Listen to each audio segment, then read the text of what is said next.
Welcome to the Made for Agriculture podcast. Today's host is Adam Jones. All right, folks, welcome to another episode of the Made for Agriculture podcast. My name is Adam Jones, and we've got our regional agronomist back on the horn this morning. We're going to do a little crop update, talk a little bit about Missouri weather, Missouri crop conditions, what these guys are seeing in the field. So we'll make it kind of a quick one today. And if you're listening to this later down the road, we are recording this on May 20th, 25. So anyway, we'll start by going down to Southwest Missouri, Southeast Kansas with Mr. Shannon McClintock. Morning, Shannon, and what's going on down there? Yeah, morning, Adam. Thank you for saying Kansas there. I was getting ready to correct you whenever you said it was just a Missouri crop update because, Yeah, you guys always like to point out that that you're the neighbor that we don't discuss, but that's okay. We do exist. Yeah, so typical spring that we've had down here has continued. Wet spring, I should say.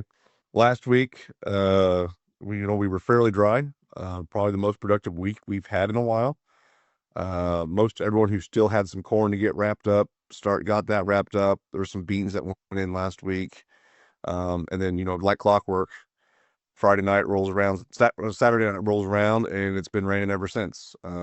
Between Saturday's rain and today's rain, it ranges anywhere from 3 to 6 inches, just depending on where you're at. So, back into that wet spell. It's been busy. So last week, sprayers were rolling. We had some top dress rigs rolling, corn, we ranged from just planted to V6. We have quite the range this year. That early planted stuff is getting a lot happening to it right now between post herbicide spray. Some of this is the first time it got sprayed because the intention was to spray, right with the planter. We got it planted, it got wet, and so we've been having to maybe change some plans just because weeds have gotten a little bit bigger. Pig weeds are coming on strong now. The moisture and the heat has done them well. So yeah, now we're trying to maybe do some rescue treatments with Cornets V6, as well as side dress it and get it going for the rest of the year. Soybean front, we don't typically have a lot of early beans. The early beans we do have, they're V2, V3 right now. They're looking pretty good. A lot of our beans going after wheat comes off. So wheat's moving right along. We're, quarter to half berry right now. We'll probably look at harvest sometime. I'd say second week of June. We'll probably see some wheat harvest starting. And then that's when the bulk of our beans will go in. With all this moisture, it is we're starting to notice that weeds are starting to break from our wheat herbicide applications. So we'll want to make sure we have a good plan, burn down plan going to that, try to get a sprayer in between the planter and the combine if we can, so we can set those double crop beans up for the most success as possible. The only really thing I want to hit on is side dress and product availability specifically. It seems like this spring we're tight on some nitrogen products, and logistics could get tight. So between that and the volatility in the market, if you're on the fence, you're probably best just to get locked in, get your product locked in and get it to the building. That way, when it's time to roll, we've got it and we can get across it. Just in the last couple of weeks, nitrogen prices have jumped anywhere from $15 to $30. It's volatile right now, and typically we see that summer break, but with as much late corns we have, I'm not sure we're going to see that this year. Yeah, I don't think there's going to be any price changes probably till after it's too late for top dress season. So, good call out there, Shane. Appreciate it. All right. Next on my screen is Mr. Craig Russell. So I will I can't help myself this time, Craig, that the mustache that you're rocking, for those of you that are just listening, make sure you go find the YouTube clip of this because it's spectacular. But anyway, morning, Craig, and what's going on in Northwest Missouri? Good morning, Adam. So thanks for having us on. Yeah, we've been pretty productive up until really last night. It'd been pretty dry up here for the last couple weeks, so pretty well everybody's finished up planting in northern Missouri. A lot of those beans that got put in kind of needed this rain to kind of get up and going, really. So consultants will kind of be keeping an eye on that. I know there's been a few places where some of those beans maybe kind of got into some moisture and kind of didn't. A little bit of a watch out there. So main thing to kind of check on is, if that seed coat was cracked at any time kind of there and then dried back out, the germ on some of that seed may not be kind of as good as what we like to have. But I don't think that's probably the norm, but I have seen a few fields like that actually made some calls and got replanted before this rain. So hopefully they're going to be well on their way and coming up. Corn's mostly, we're looking at corn that's anywhere from, V2, V3 to V5. So a lot of the herbicide applications are kind of getting wrapped up or getting put on now. Any one pass herbicides that have had spots out there where weeds are breaking, those are kind of getting addressed right now. So should be in good shape there. Top dress is starting.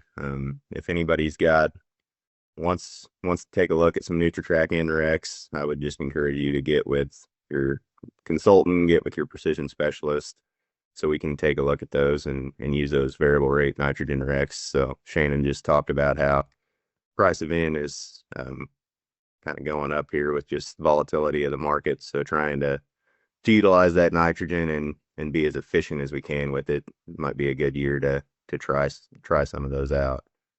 Kind of another negative comment on that, Craig, while you're talking about it. I think a lot of people kind of will be, I don't know. I guess I've heard some comments of folks shying away from some of that variable rate stuff, thinking that it's going to spit out a higher rec. You may be surprised.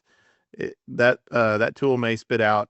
I've seen it a lot of times also spit out a recommendation for less nitrogen than what you would have flat rate applied on that field total. So you're right. I think that is worth checking out.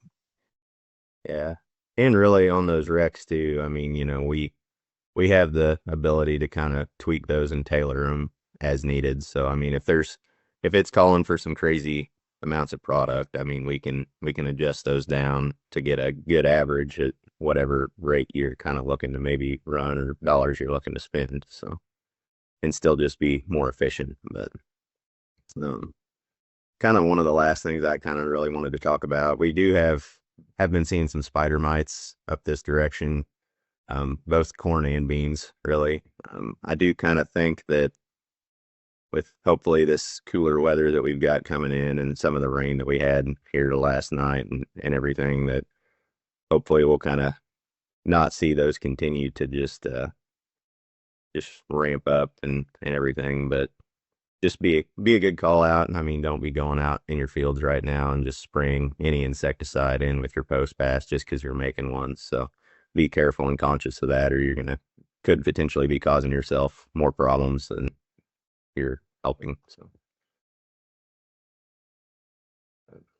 that's kind of stuff. Yeah, up here. Yeah, no, that good stuff, Craig. The spider mite thing is interesting for Northeast Missouri anyway, because I mean, we haven't been near as dry as you guys have, but yeah, you get a hot and dry stretch and there they are. So, all right, next on my screen, Mr. Jesse Surface. What's going on down in the Delta this morning? It's wet. Stormed all last night. No, I mean, we've been wet. We've all talked about it. Most of us know. Just a couple big things is we did have some hail last Friday evening. 2 rounds of it, matter of fact. And there's some pockets around here that lost some bean stands. Some of the wheat got hit. I don't want to say pretty hard. I haven't seen any of it. I just heard guys talk that knocked the berries out of the heads. And so there was some yield loss there. Corn's in good shape. I mean, it didn't shred some of it, but you can walk through and see it. So it's not, it'll be okay. The beans will probably be okay, but you can look across there and see some spots here and there. Outside of that, I mean, we're just all over the board. I mean, kind of like Shannon said, we got stuff that normally would have been planted a month ago that hadn't even been touched. We got corn V6, V7 that's been top dressed and sprayed. It's setting good. So it's just it's another crazy year. The big thing I'm seeing that we're probably spending most time on is just spraying when we can. lots of pigweeds, a lot of 6-inch pigweeds we're seeing, and we're just trying to stay on top of that. And anybody knows me knows I preach pre's and that, and it's been a tough year from that, but just don't go across without a pre, and understand that it may take twice to kill some of these. So just keep that in the back of your mind.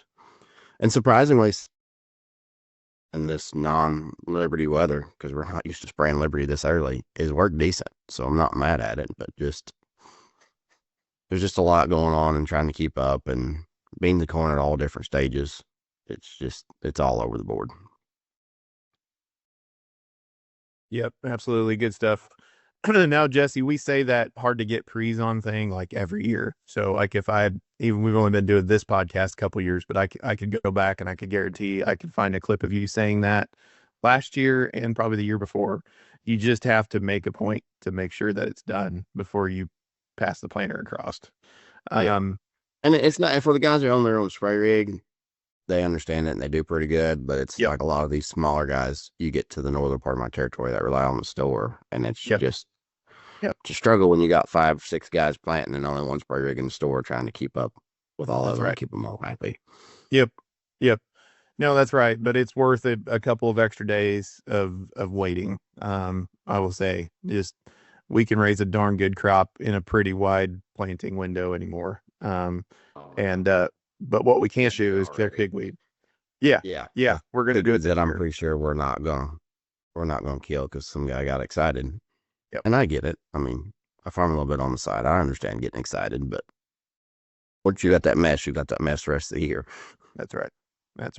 We can raise a good crop with a planting date that's delayed just a little bit. We cannot raise a good crop when we can't kill the pigweeds out of it. So, good stuff. Thank you, Jesse. Appreciate it. Scott, that brings up you. Morning. Appreciate you jumping on this morning. What's going on in Central Missouri?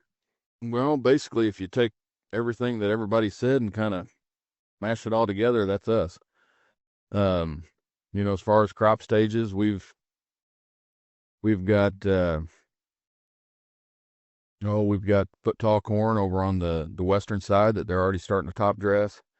We've got a lot of corn that's just coming up on the eastern side, and really kind of a similar range with beans. The last week and over the weekend,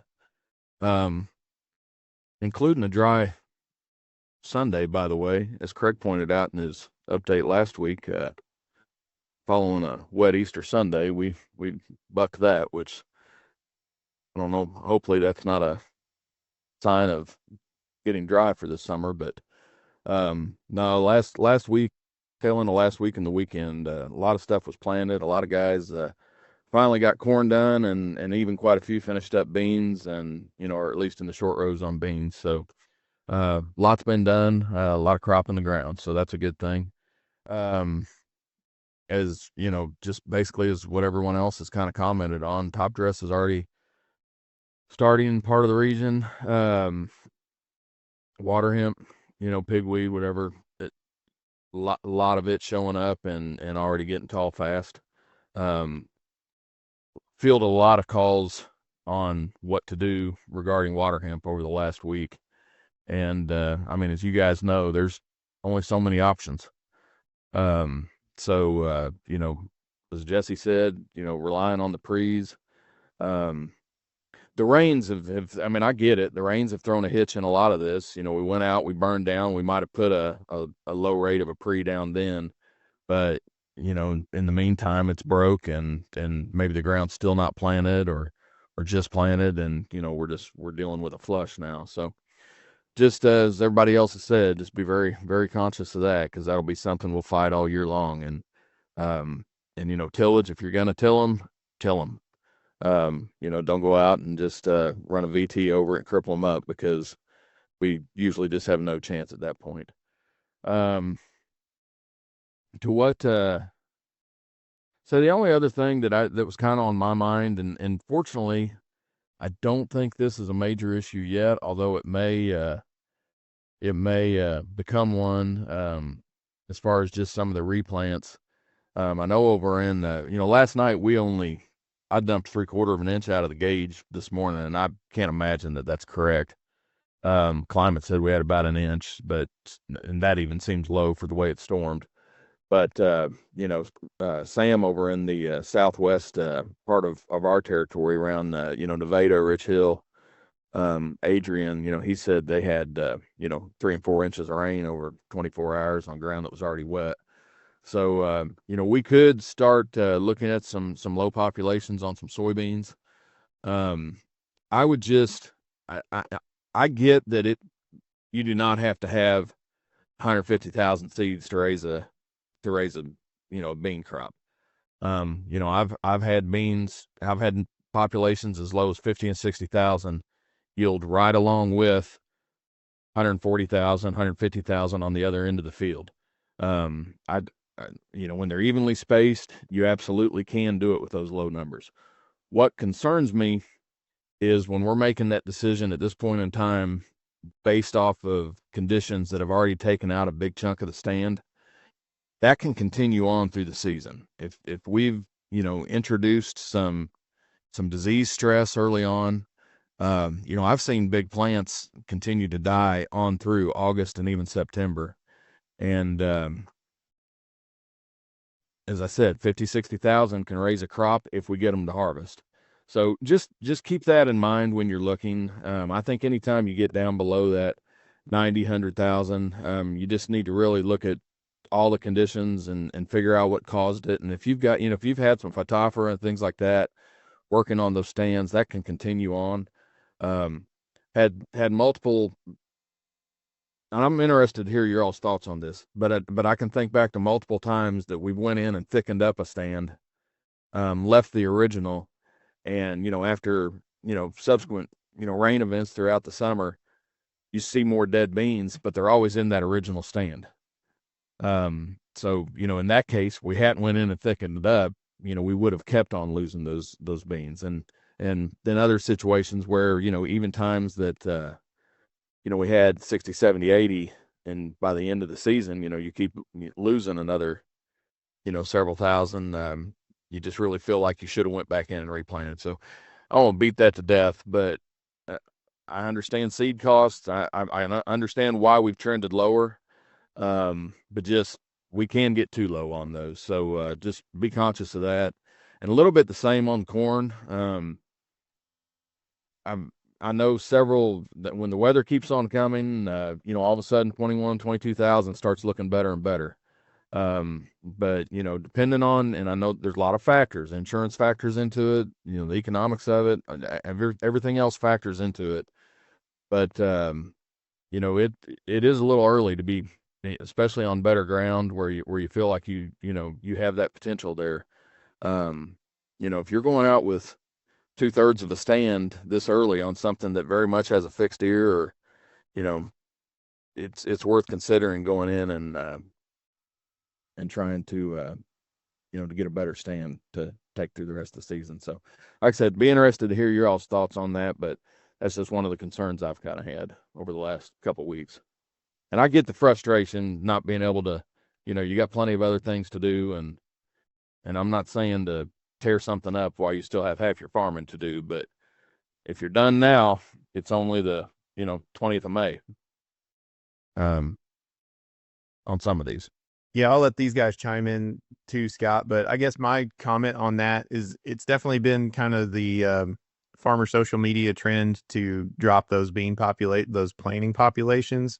And I feel like in a lot of cases, we've almost dropped our planting populations so low that there's just no room for weather or variable conditions between planting and emergence. And soybeans are just so finicky about emergence anyway. I mean, there's some, just driving down the road, I mean, you can see some really, really good ground with some really, really poor soybean stands. And sometimes I'm wondering if some of that is we just didn't plant enough beans.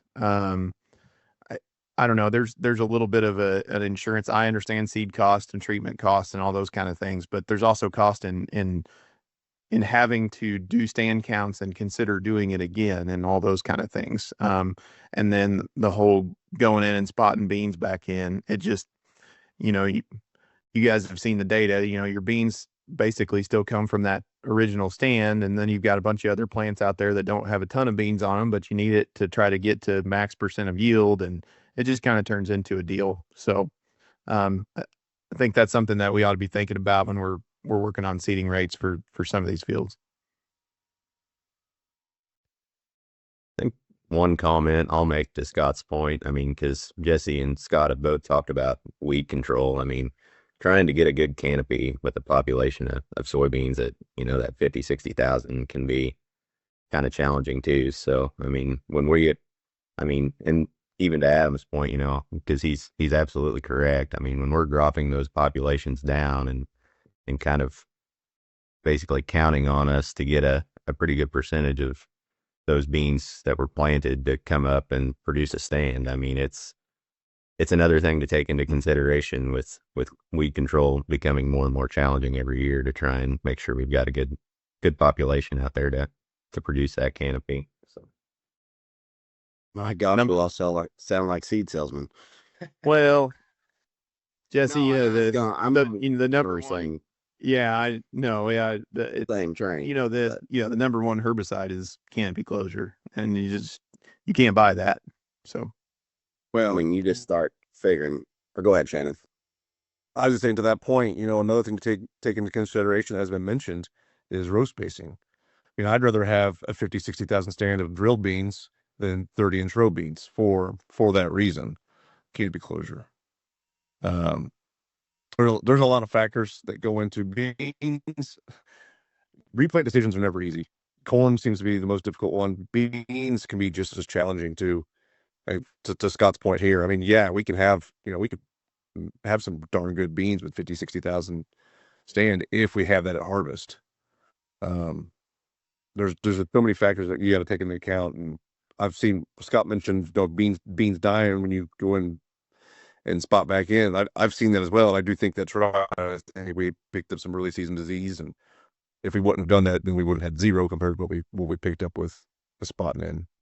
Good stuff. Good thoughts, guys. No, I think it's something to take into consideration. In some of these areas that got another 3-4 inches of rain last night, it's going to be something else to take into consideration, because you're going to have favorable conditions for disease infection when these guys emerge coming out of this as well. A couple cloudy 60-degree days in the forecast here and super wet soils. So something to think about this next round too when we're doing stand counts and taking a look out there. Gentlemen, I know you've all got places to be, things to do today. I appreciate you guys all taking time to jump on here this morning and provide some insight, provide some things to think about. Hopefully, like I said, I think pretty much ubiquitous rainfall across the area. So hopefully folks have time to get out and do a little scouting today, get out in the field and see what we're dealing with. So appreciate everybody's time this morning. Appreciate your all's time and everybody tuning in to listen. And we'll talk to you next episode. Thanks. Thank you for listening to Made for Agriculture, brought to you by MFA, your whole farm solution.